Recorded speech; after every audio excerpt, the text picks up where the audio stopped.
2월 20일 월요일 공개 방송이고요. 방금 이데일리 TV 슈팅스타 촬영 마치고 바로 이어서 하는 공개 방송입니다. 자, 오늘 종목, 제 종목 뭘까요? 많이 아실만한 종목으로 가져왔거든요. 난이도 최하.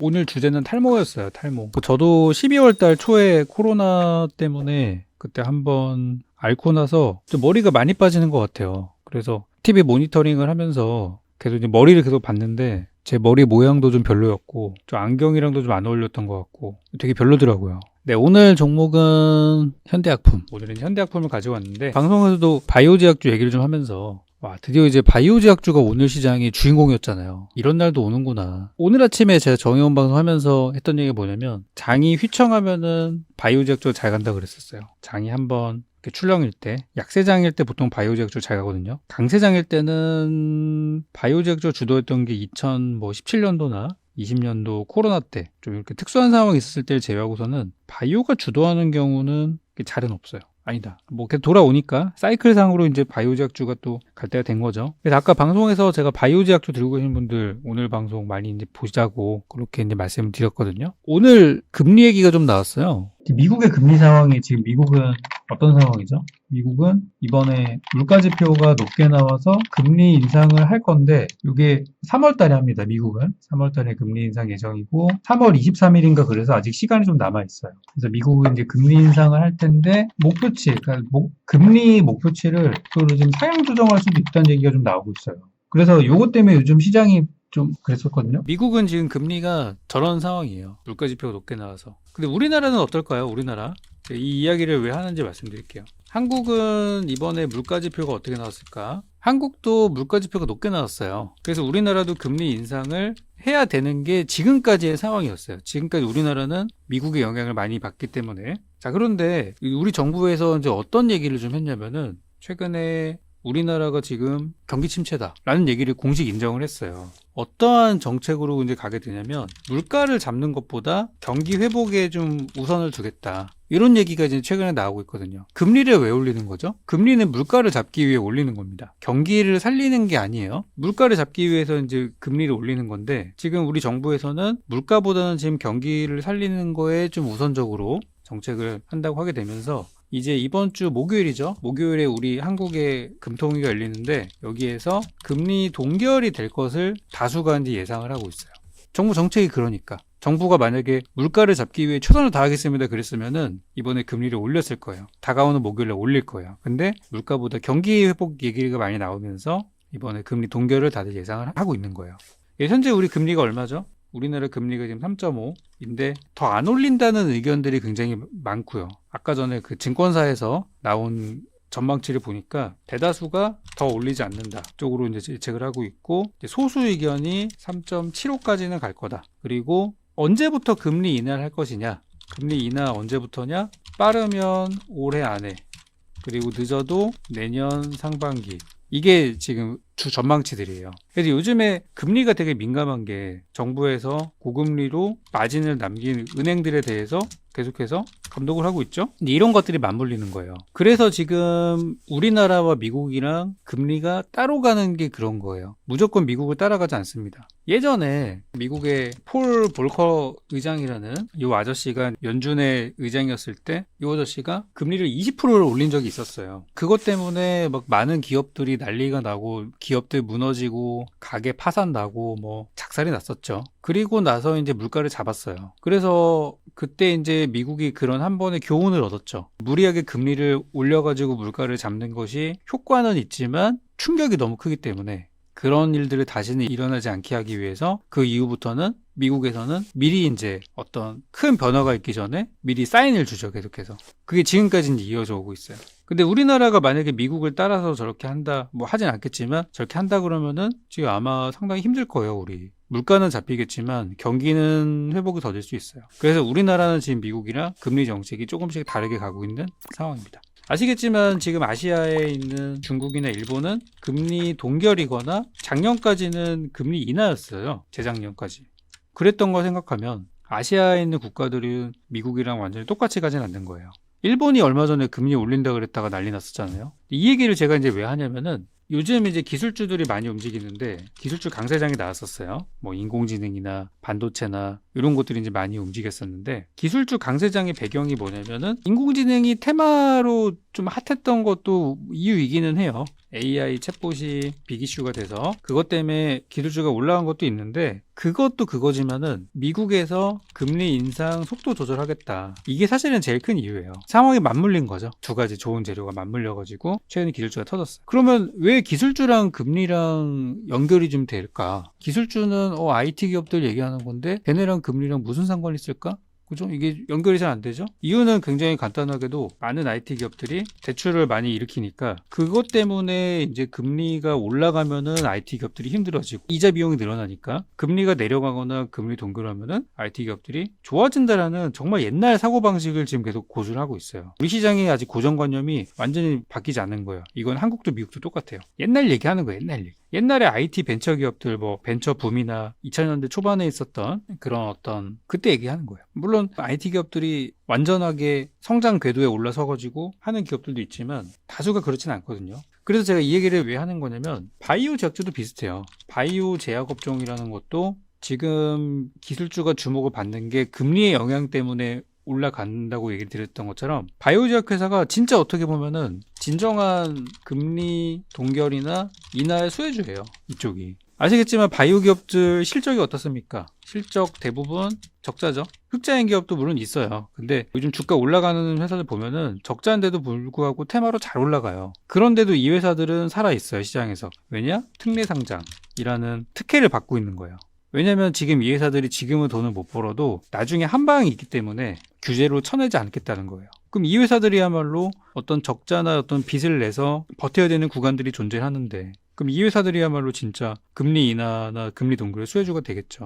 그래서 저는 요즘 이제 기술주가 올라갈 때 제가 이제 중간에 같이 드렸던 얘기가 바이오 제약주도 지금 올라갈 수 있는 환경이라는 말씀을 드리는 거예요. 정리되시죠? 그래서 전 이번 주에 우리 나라에서 목요일에도 금리 동결하게 되면은 확실히 증시 분위기도 많이 좋아질 거라고 생각합니다. 어제 야간 방송 오신 분들께는 제가 이번에 증시에 대해서 왜 지금 시장이 올라갈 수밖에 없고 왜 상승장이 나오는지에 대해서 설명을 드렸는데 오늘 좀 설명이 좀 추가적인 내용이 좀 덧붙여졌어요. 오늘. 금리에 대한 이야기. 어제 방송에서는 제가 실적에 대한 이야기를 드렸었고, 이제 오늘은 이제 금리 얘기 드렸는데, 결론은 이 얘기 왜 하는 거냐면, 이래서 우리 증시가 오른다는 얘기를 저는 하고 싶은 거예요. 저는 그냥 딱 보면은 오를 것 같아요. 지금 올라가고 있고요, 실제로. 근데 이 얘기를 그냥 드리는 것보다 여러분들의 눈높이에 맞춰서 설명을 드린 거예요. 그래서 저는 여기에 기반해서 추천주도 드리고 있고, 종목도 드리고 있고, 그렇게 매매를 하고 있는 거예요. 자, 그래서 이제 바이오 제약주 앞으로 많이 얘기 나올 겁니다. 오늘 하루 올랐다고 끝은 아니에요. 물론 저희도 오늘 바이오 제약주 차익 실현하고 했는데 자주 매매를 할 것 같아요. 지난 시간에 제가 그래서 좀 한 템포 먼저 드린 게 국전약품 드렸었죠? 지난 시간에. 물론 오늘 많이 오르지 않았지만 한 템포 먼저 드린 거예요. 바이오가 이제 갈 때가 되었다. 그래서 오늘 제가 현대약품을 좀 가져오면서 현대약품이 무슨 종목인지 아시는 분들 혹시 계세요? 여러분들? 오늘 탈모로 가져왔어요. 현대약품이 미녹시딜이라는 그 성분을 가지고 있는 탈모 화장품이랑 탈모 샴푸랑 탈모 약을 만들고 있는 그런 회사예요. 그래서 탈모 약이 있고요. 치료제입니다. 이거는 그 미녹시딜이라는 성분을 희석시켜가지고 직접 머리에 바를 수 있는 약을 만들고 있는 회사고 탈모 샴푸도 이게 작년에 트렌드였잖아요. 그래서 이제 내놓은 상태예요. 예전에 대선 시즌 때 그때 탈모 정책이 나왔던 거 기억나시죠? 작년에. 그래서 그때 한참 이제 주가도 많이 올라가고 이제 그랬었죠. 이재명 아저씨도 탈모 얘기했었고 안철수 아저씨도 탈모 정책 얘기했었고 그때 모든 정치인들이 공통적으로 얘기했던 게 탈모 정책이었었어요. 그래서 이제 오늘 보니까 이게 나오더라고요. 하나둘씩 정책이었으니까. 탈모로 이제 많이 올라간 종목인데 현대약품은 그 한 가지 재료만 있는 게 아닙니다. 어떤 재료들이 있냐면 현대약품은 예전에 방사능 피폭 치료제인 요오드 관련주로 올라갔던 적도 있었어요. 현대약품이. 그때가 언제냐면 한참 우크라이나 전쟁 나고 막 그때 현대약품이 갑자기 주가가 급등했던 적이 있었어요. 몇 번씩. 근데 그때 이제 올랐던 이유가 그거예요. 방사능 피폭 관련주. 요오드 관련주. 그 얘기를 좀 더 하려고 해요. 작년 7월 달에 급등 한번 하고 그리고 이제 이렇게 떨어져서 이렇게 자리를 만들고 있는데 제가 알고 있는 재료들은 이렇습니다. 현대약품은 지금은 탈모로 좀 주목을 받고 있지만 과거 방사능 피폭 치료제 관련주로 움직였던 적이 있었고 치매 치료제 관련주로도 엮였었고요. 급등 나올 때 보이시죠? 그리고 미국에서 낙태 관련된 이슈가 있었잖아요. 그래서 어떤 낙태약 수요가 폭증을 한다. 그래서 그 이슈로 올라갔던 적도 있었어요. 그러니까 얘네가 하고 있는 그런 어떤 파이프라인들을 한 번씩 주목을 받은 거죠. 한 번씩 주목을 받았었어요. 그래서 지금은 이제 탈모 관련주로 움직이고 있지만 저는 이제 기대하고 있는 게 치매 치료제 관련이나 이런 방사능 관련주로도 움직일 수 있다고 보고 있어요. 아까 이제 기사를 보다 보니까 바이든 대통령이 지금 어디 있다고요? 바이든 대통령이 지금 우크라이나 갔습니다. 저도 몰랐어요. 갑자기 나오더라고요, 속보가. 바이든이 지금 우크라이나에 방문을 해가지고 지금 정상회담을 했다고 하고, 기사 같이 한번 볼까요? 성명을 통해서 우크라이나의 주권과 영토 보전을 재확인을 하였다. 아메리카, 미국이 여기 있다. 5억 달러의 군사 지원 패키지를 선물했다고 합니다. 포탄이랑 곡사포를 지원하기로 했대요. 여러분은 이거 어떻게 보세요? 바이든 대통령이 지금 우크라이나 키이우에 방문을 해가지고 깜짝 방문해서 5억 달러 규모의 새 군사 지원을 하기로 했다고 합니다. 좋은 내용일까요? 나쁜 내용일까요? 여러분 생각은 어떠세요? 그리고 우크라이나 국민을 공습에서 방어하기 위한 추가 장비 제공을 발표할 예정이라고 덧붙였다. 전 이거 굉장히 안 좋게 보고 있거든요. 여기 사스미님도 나빠요라고 말씀하셨는데 전 이거는 상당히 안 좋은 재료로 보고 있어요. 지금 예전에 기억나시나요? 푸틴이 그랬잖아요. 미국이 개입하면은 핵무기 쏠 수도 있다 그랬어요. 예전에 그랬어요, 푸틴이. 외부 개입에 번개처럼 보복하겠다. 이게 작년에 했던 얘기입니다. 작년 이맘때쯤에. 우크라 사태에 개입하면 전격 대응할 것이다. 이게 작년 이맘때 했던 얘기예요. 1년 전 얘기입니다. 그래가지고 다른 나라들이 개입을 못했던 거예요. 개입했다가 핵 쏠까봐. 그럼 뭐 3차 세계대전 간다. 막 그랬었잖아요. 그 1년 전 얘기입니다. 근데 이번에 바이든 대통령이 무슨 행동을 한 거예요? 본격적인 개입을 하기 시작한 거예요. 그리고 여기 보니까 프랑스 국방부 장관이 일주일 안에 우크라이나로 경전차를 보낼 거래요. 경전차는 뭡니까? 뭔지 자세한 건 모르겠지만 군사 장비잖아요, 이거. 그럼 지금 우크라이나와 러시아가 지금 대척을 하고 있는데 러시아의 뒤에는 중국이 있죠? 뭐 북한이 있을 수도 있고 우크라이나 쪽에는 지금 미국이랑 프랑스가 최근에 지원을 언급을 했습니다. 근데 어떤 걸 지원하냐면 무기를 지원한대요. 그럼 이거는 싸우겠다는 거잖아요, 지금. 지금 우크라이나가 어떤 상황이냐면 우크라이나에 재건에 대한 얘기들이 나오는데 엄청난 규모가 우크라이나 장기전 대비하는 서방. 그러니까 전쟁이 지금 이게 엄청 길어질 수 있는 거예요. 우크라이나 1월달 곡물 수출량이 감소했다. 지금 우크라이나의 영토가 지금 파괴가 많이 돼가지고 지금 엄청난 재건과 복구가 필요한 상황이래요. 이번에 터키도 마찬가지죠. 터키 지진 때문에 난리 났잖아요. 그래서 지금 우리나라 입장에서는 전쟁이 지속이 안 돼야 좋은 건데 그래야 이제 재건주도 가구할 거 아니에요. 우리가 지원도 좀 하고. 근데 지금 보니까 재건을 할 타이밍이 아니에요, 지금. 물론 튀르키예나 시리아 쪽은 우리가 지원을 해야 되지만 우크라이나가 더 판이 큰 판인데 우크라이나 쪽은 지금 재건을 할 타이밍이 아니라 지금 전쟁해야 될 타이밍이에요. 그쪽은 분위기가. 그래서 저는 우크라이나 전쟁이 지금 장기화가 되고 있는 부분이 있고 그럼 러시아와 중국이 또 협박하는 것도 있을 것이고 과거처럼 또 전쟁 관련주들 해서 그런 것도 움직이지 않을까 생각도 하고 있어요. 이게 그렇게 좋은 얘기는 아니거든요. 전쟁이 길어진다는 거기 때문에. 해외에서 안 그래도 요즘 리오프닝 때문에 분위기 막 좋아지고 있는데 저런 것들이 또 심란하게 만들고 있어요. 그래서 예전에 현대약품이 그래서 한번 올라갔던 적이 있어요. 러시아가 핵무기 사용할 수 있다 그래가지고. 그래서 이제 오늘 제가 현대약품을 가지고 온 거는 탈모는 리오프닝이죠. 정부 정책주 이런 걸로 이제 드린 거고요. TV 방송 보시면은 그쪽에 안정환이 나와서 광고하는 판시딜이죠. 판시딜. 그 판시딜이 이제 동국제약 건데 요것도 주가는 저는 좋다고 봐요. 바닥에 있어서. 이런 종목들은 사놓으면 나중에 많이 오르긴 할 거예요. 지금 주가 예전에 2020년도 대비해서 반토막 나는 상태죠. 많이 오르고 잘 가긴 할 텐데 이런 거는 수익 내는 거는 어렵지 않아 보이지만 변동성이 크지 않은 종목이어가지고 좀 잔잔하게 갈 것 같아요. 이런 거는. 근데 현대약품은 비교했을 때 주가도 많이 떨어져 있지만 이런 게 있어요. 중간중간에 얘는 한 번씩 튀는 구간들이 존재를 해요. 1년에 몇 번씩. 그래서 전 요거를 가져오게 된 거예요. 그래서 아까 방송에서는 제가 한 10% 정도 목표가를 본다고 그렇게 말씀을 드렸는데 실제로는 한 7,000원까지는 보고 있어요. 전고점까지는 뭐 가지 않을까 이렇게 보고 있고 요번에 뭐 수익 내면 나중에 또 재차 2차 공략을 통해서 들어갈 예정입니다. 그래서 오늘은 이 현대약품이라는 종목은 지금은 탈모 관련주로 보고 있고 치매 치료제라는 장기 재료가 있고요. 그리고 과거에 러시아 전쟁이 있었을 때 움직였었던 이렇게 세 가지만 알고 계시면 될 것 같습니다. 그래서 앞으로 제가 이제 바이오제약주를 많이 또 가져올 거예요. 얼마 전에 국전약품도 드렸었고 또 유바이오로직스 최근 좋지만 아까 방송에서도 조금 더 올라가면은 제가 추가 전략 드린다고 말씀드렸어요. 그래서 바이오제약주 보시고 경남제약도 오늘 약간 느낌이 괜찮더라고요.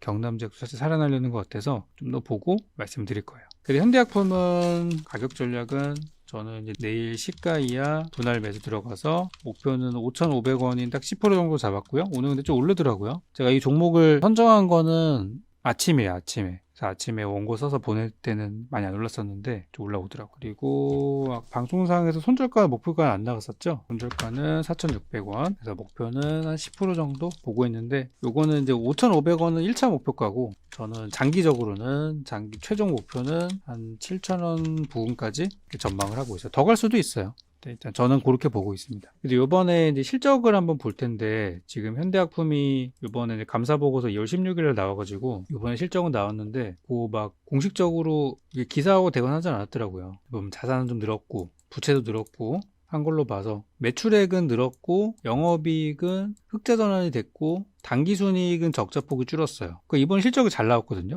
잘 나왔는데 생각보다 시장에서는 많이 이렇게 주목을 못 받은 상태예요. 이게 언제 나왔냐면 지난주에 나왔어요, 실적이.